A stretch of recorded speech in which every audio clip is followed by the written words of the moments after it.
I'm Francesca Rudkin. Welcome to this Rialto channel podcast. Now, on Thursday evenings throughout February, we're celebrating inspirational Kiwis. And today, DIREEN is our subject. And the documentary is called DIREEN, A Memory of Others. And I'm delighted to be joined by the film's director, producer, and editor, Simon Ogston. Hi, Simon. Hi, Francesca. Welcome. Thank you for taking the time to talk to me about this beautiful film that you've created. Oh, you're welcome. My pleasure. Tell me, did you know Bill before you embarked on this journey with him? No, I didn't. No, I didn't know him at all. I just contacted Bill.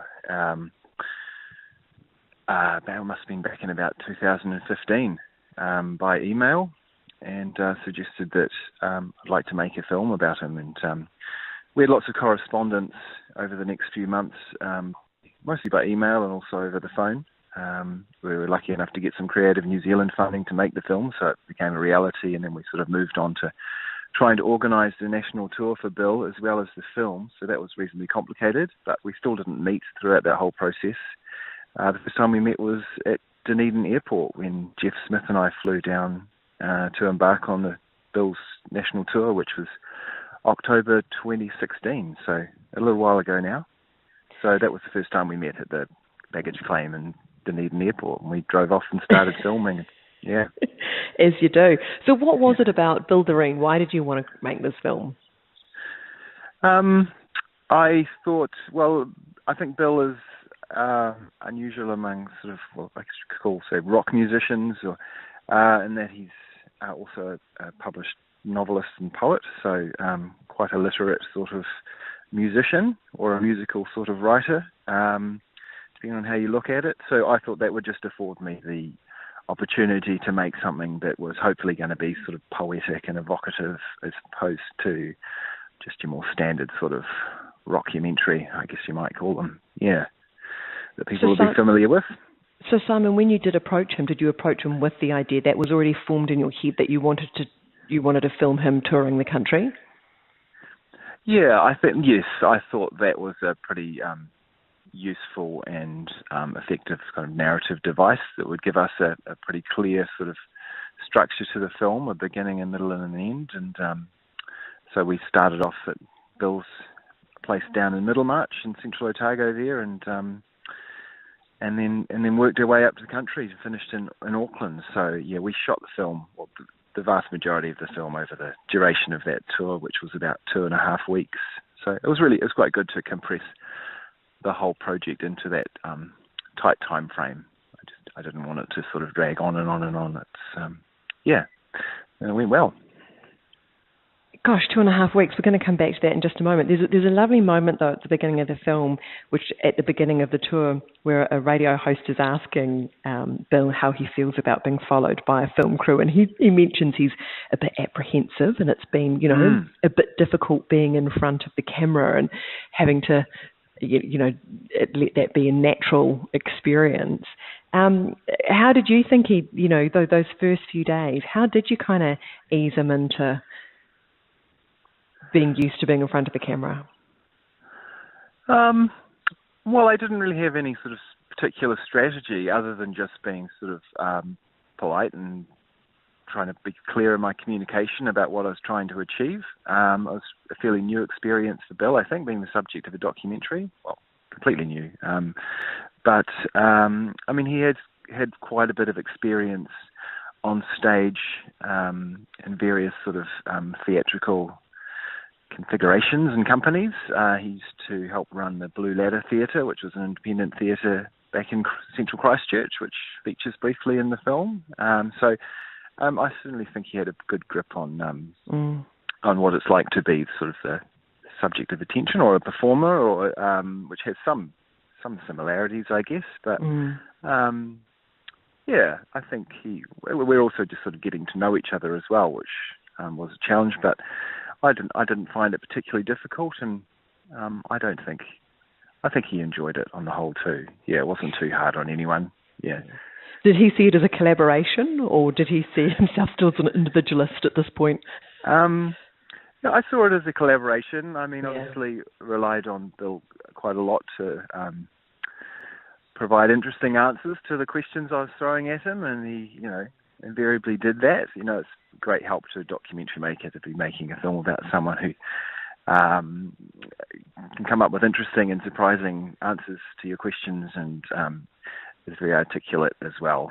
So, I would very much see it as a collaboration, but I guess also, but having said that, the structure of the film and the sort of visual sequences that are strung together, that was reasonably sort of pre-planned by myself. So,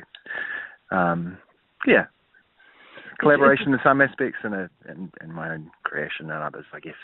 It is interesting because when I watched it, I did think to myself, what fun, because you don't know there's a sense of unpredictability to Bill, and he just seems to be constantly working.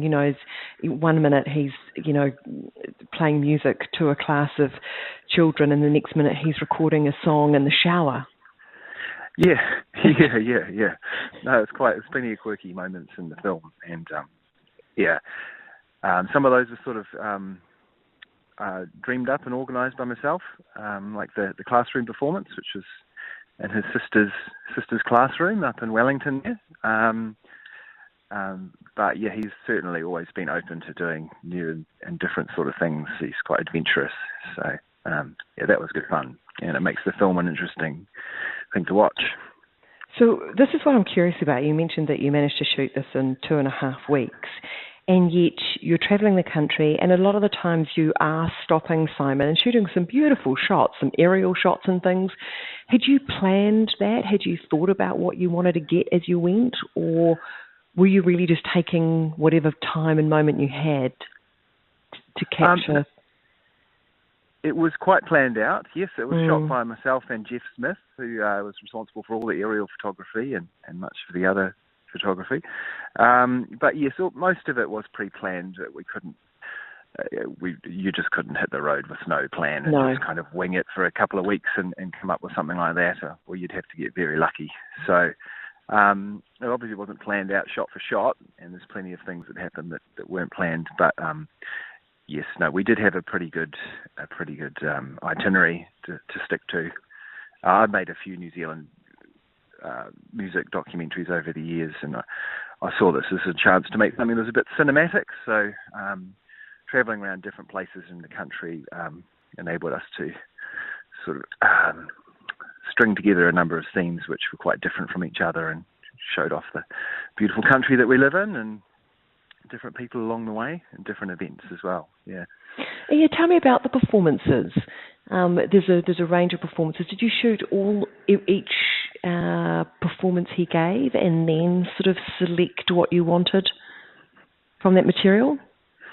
Yeah. So Jeff and I, we shot pretty much the entirety of each performance that Bill gave along the way, and then I just put together the two or three different cameras and the audio recordings and look through it and find the song that I enjoyed the most, that we happened to cover the best with our coverage as well. So yes, I didn't know what songs were going to feature as far as the live performances were concerned, but so that was put together in post. How much footage did you end up with, Simon, that you had to trawl through? I can't remember now. I mean, it wasn't a huge amount. I mean, with documentary, you can film a huge amount of footage, but I thought we were reasonably economical, but still, it was quite a lot. I think from memory, it's probably something like 50 hours, maybe. But that's multiple cameras shooting a large number of live performances and everything else. So, it wasn't too daunting a task to put together. It actually came together reasonably quickly in post, quicker than any of my other films. Why do you think that was? I think because, like I said earlier, it just had a clear beginning, middle, and an end. So I didn't have to sort of create the narrative structure of the film. It was really just mostly a case of going through everything and stringing the best bits together. It's a bit of a simplification, but in the past I filmed a whole lot of interviews with different people at different times and had to piece the story together out of that, and that is a very time-consuming process. So having a journey planned out helped put the thing together quite a lot. And Simon, I imagine there was quite a lot of, well, you can see there's a lot of archive footage in here as well. Did Bill have that, or was that easy to source? Reasonably, yeah. There are music videos, some really great music videos in there, actually. Yeah, it was. I mean, we went down to the film archive. We actually did some filming there, which is in the documentary as well. So some of it came out of the film archive. Big thanks to them. And yeah, Bill has a very large archive in the film archive and other places. And there's that very memorable Alligator Song video, which was shot in Central Christchurch many years ago as well. So yeah, they obviously added a lot to the film. And, I think when I was first researching my idea before I'd even contacted Bill, I think it was, I was familiar with the Alligator Song video, but it was the music video for the song The Cup, which was shot on the Kapiti coast, featuring a sort of Punch and Judy show and some people hanging out on the beach opposite Kapiti Island with a bonfire on the beach. So I just thought, wow, that's pretty quirky and pretty unique, and a great song too. And I thought that was the moment I sort of thought, well, this is a unique artist who's unique to New Zealand, and excited me enough to want to make another New Zealand music film. Oh. Yeah. What are you moving on to? Oh, no, I mean back then. Moving on to make this one. Yeah. That's what convinced me, yeah. So was it hard? We were talking about, that he's quite unpredictable and lots of wonderful moments and things. Was it hard to work out what to put in and maybe what to keep out?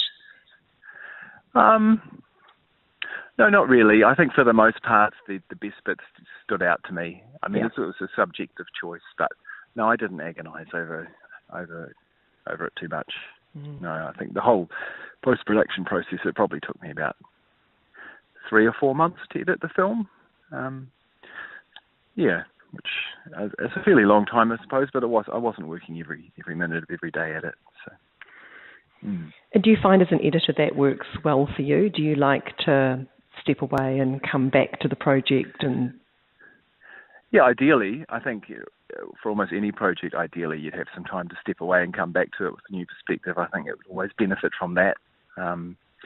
I was working towards the New Zealand Film Festival deadline, so I couldn't take it too long. Festival deadline, yeah. Yeah. And Simon, when you are sort of near your final cut or throughout cutting, is there someone that you show the film to, that you get advice from or get their opinion on how it's going? No, not really. It's probably advisable to, but I sort of keep those particular types of projects fairly close to my chest. I kind of like to surprise people with them, and I just kind of work on them away largely on my own, actually. Yeah. So I suppose finally what I'm curious to know is, what did you learn about Bill that surprised you or charmed you? Well, I got to know Bill quite well on a personal level, and I consider us friends, and we're still in contact and friendly. So that was well, I wouldn't say it's a surprise, but that was a nice outcome from the whole experience. I think I learned a lot about what's involved in being a sort of quote unquote serious artist. I guess there's a lot of work, a lot of drive required. I wouldn't put myself in the same category. I don't think many people are that driven to put in that amount of work over such a long period of time that Bill has. So that's a good perspective to have.